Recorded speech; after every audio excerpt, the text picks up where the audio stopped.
The restaurant's soft jazz music couldn't drown out the sound of her heartbeat as Natalie sat alone at the small marble table, smoothing the hem of her dark green dress with trembling hands. She had spent hours preparing, convincing herself that maybe, just maybe, this blind date could be different. But the moment the man arrived, the moment his eyes swept over her from head to toe with a look she recognized instantly, something inside her cracked. His expression was sharp, judgmental, dismissive. He didn't hide it. He didn't care that she noticed, and before she could process it, he made a cruel, cutting remark about her weight, casual, unbothered, as if she were an object and not a human being who had spent years rebuilding her confidence. The words hit her with the force of a slap. Natalie felt the entire room spin as tears blurred her vision, and she sank onto the chair, unable to breathe past the humiliation that burned through her chest. That was the moment a man from the next table, a stranger she hadn't even noticed, looked up. His eyes filled not with pity, but with something she hadn't felt in a long time: respect. If you believe in kindness, compassion, and second chances, make sure to like, comment, share, and subscribe. It really helps us bring more stories that remind people what humanity should look like. Natalie tried to steady her breathing, but the weight of the moment crushed her. She had promised herself she wouldn't let another person define her worth, but old wounds don't heal cleanly. They stay tender, ready to reopen. As her blind date walked away without an ounce of shame, she felt herself shrinking, sinking beneath the echoes of every insult she had endured growing up.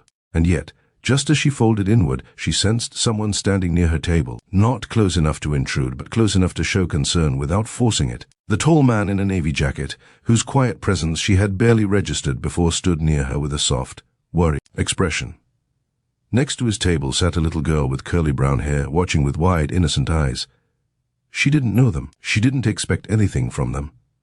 But the way the little girl looked at her with genuine worry, not judgment, made Natalie blink back tears she thought she had already lost control of. She watched as the man gently reassured his daughter before giving Natalie a moment of space. He didn't try to comfort her with words she didn't ask for. He didn't try to fix what was broken. He simply acknowledged her pain in a way that felt grounding. Natalie hadn't realized until then how rare it was to be seen without being evaluated. Her mind drifted back to why she had agreed to a blind date in the first place. After moving to Savannah, Georgia, she had been trying to rebuild her life after a messy breakup and the slow, grinding erosion of her self-worth by someone who claimed to love her. She wanted to believe good men still existed, men who valued more than appearances. But cruel reminders like today's encounter made her question everything she had worked to heal. As she wiped her tears, the little girl suddenly slipped off her chair and walked over to her. Natalie froze, startled, as the child reached out and gently placed a flower from the vase onto the table in front of her. It was such a small gesture, so unassuming, yet it cracked something open in her chest. The softness, the innocence, the simple offering of kindness from a child who owed her nothing. It was enough to make her breathe again. The father approached, quietly guiding his daughter back with a warm, appreciative nod toward Natalie, as if to say she deserved gentleness. The heaviness in her chest slowly lifted. She finally looked fully at the man, his strong posture, tired eyes, and the faint exhaustion of someone who had seen difficult days but still chose to be kind. The waitress brought him and his daughter their meal, and Natalie noticed how attentively he helped the little girl, patiently cutting her food and listening to every excited word she shared. There was something deeply grounding about the way he carried himself, something steady. The humiliation she had felt minutes earlier slowly transformed into reflection. She realized that she had spent so long chasing acceptance from people who only valued the surface that she had forgotten how meaningful genuine human connection could be. She watched as the man softly laughed at something his daughter said, and when he caught Natalie's glance, he offered a gentle smile, one that didn't pry, didn't judge, didn't pity. She didn't need saving.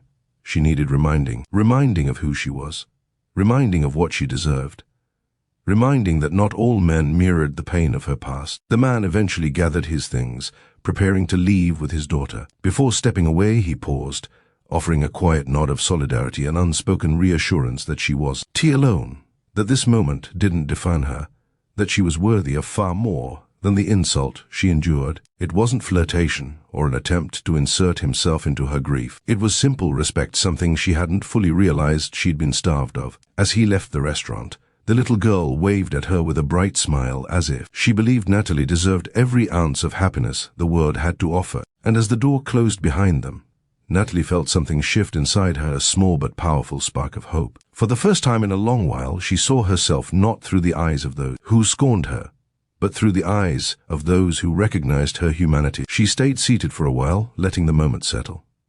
The pain still lingered, but it no longer consumed her. Instead, she felt a new sense of clarity. She hadn't come to Savannah to be perfect for someone else. She had come to reclaim her life, and today, in the most unexpected way, a stranger reminded her that she still had so much to offer the world. If this story touched your heart, please like, comment, share, and subscribe. Your support helps us create meaningful stories that reach people when they need it most. Before you leave, comment below. Have you ever met someone who restored your faith in people?